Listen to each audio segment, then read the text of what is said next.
අද මම ඔයාට ගොඩක් රසට හදන්න පුළුවන් කෙසෙල් මුව වඩයක් අරගෙන ආවා. ඉතින් මේක හදන්න ඕන වෙන්නේ කෙසෙල් මුවයි පරිප්පුයි.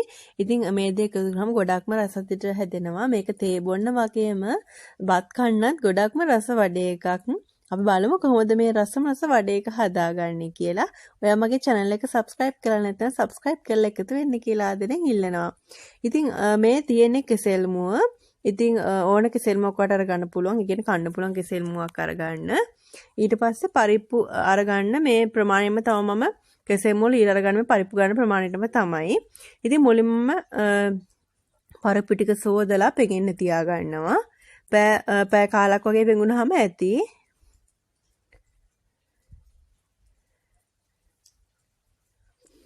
ඊට පස්සේ අපි අනිත් දේවල් ටික හදාගමු මේක පෙඟෙනකන්. මම එතන ලුණු ලීලා අරගෙන තියෙන ලුණු රට ලුණු ගෙඩි භාගයක් වෙන්න අරගත්තා. ඒත් එක්කම කරපිංච ඉති 7ක් වෙන්න අරගත්තා. අම්මිරිස් කාල් 4ක් වෙන්න අරගත්තා. ඉතින් අම්මිරිස් වෙනට වඩා අරගන්න පුළුවන් කොච්චි. ඉතින් ගොඩක් සැරට කැමති නම් කොච්චි එකතු කරගන්න. කොච්චි එකතු කරලා ගොඩක් රසයි. ඉතින් මේ තියෙන්නේ කෙසෙල් මුවර පරිප්පු ගත්ත ප්‍රමාණයටම අරගෙන. ඉතින් පොඩියට ලීලා අරගන්න මේ විදිහට.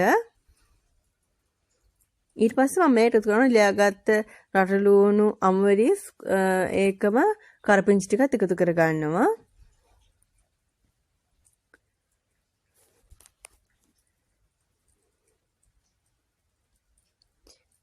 දැන් අපි පරිප්පුවත් හොඳට පෙඟිලා තියෙන්නේ. මම පරිප්පු එක වතුර පෙරලා අරගෙන හොඳට බෙන්ඩර් කරගන්නවා. ඒ කියන්නේ ගොඩක් කැට ගතිය වගේ කෑලි ගතිය තියෙන විදිහට අරගන්න.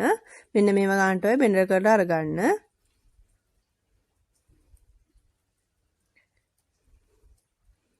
අපි දැන් පරිප්පුකත් එකතු කරගමු අපේ කෙසෙල් මුව මිශ්‍රණයට.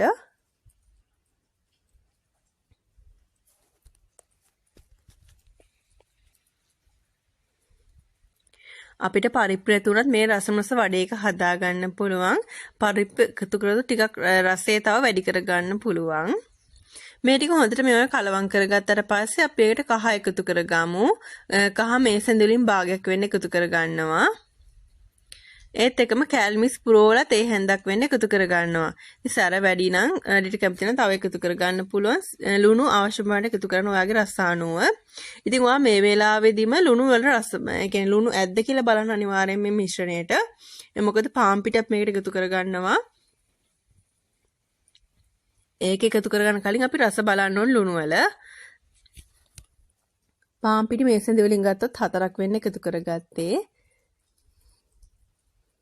පාන් පිටි ප්‍රමාණයක් කියන්න බෑ අපි ගන්න ප්‍රමාණය අනුව. මොකද අතේ ඇලෙන්නේ නැති ප්‍රමාණයට තමයි මේක හදා ගන්න ඕනි. ඒ ප්‍රමාණයකම ඔයා පාන් පිටි දාලා මේ මිශ්‍රණය හදා ගන්න.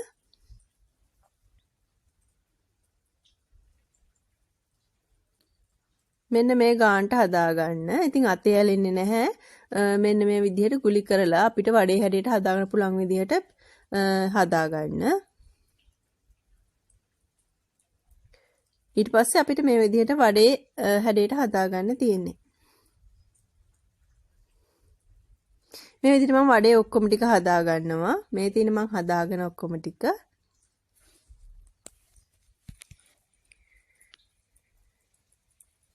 ඉතින් හරිම ලේසි මේක හදන්න. දැන් මම තෙල් එකක් ලිපේ තියා ගන්නවා. මේ ටික බැද ගන්න.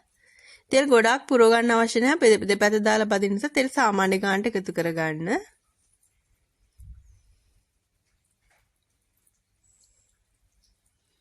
ඊට පස්සේ මේ විදිහට පැද ගන්න තමයි තියෙන්නේ.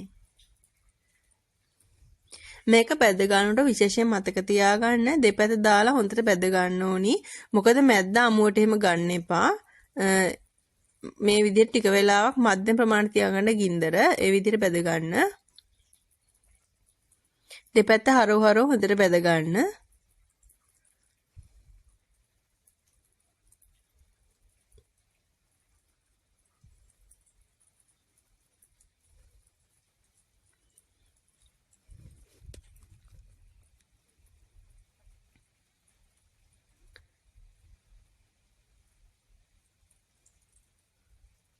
දැන් නම් හොඳටම කෙසෙල් මුව වඩේක බැදිලා තියෙන්නේ. මම ලිපේ මේ විදිහට අයින් කරගන්නවා.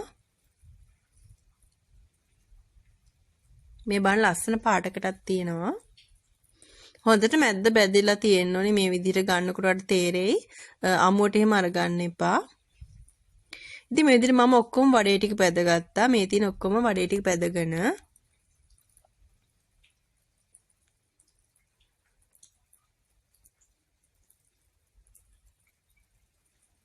ඉතින් කෙසෙල් මුව වලින් කෑම ගොඩක් හදන්න පුළුවන් රසවත් කෑම. ඉතින් මේ එකක් තමයි. ඉතින් අනිවාර්යයෙන්ම හදලම කෙසෙල් මුව කියන ගොඩාක් ගුණ දෙයක් නිසා මේ වගේ දෙයක් හදලා බලන්න. තේ වෙලාවට කඩෙන් ගේන්න නැතුව ගෙදර මේ වගේ දෙයක් හදා ගන්න බලන්න.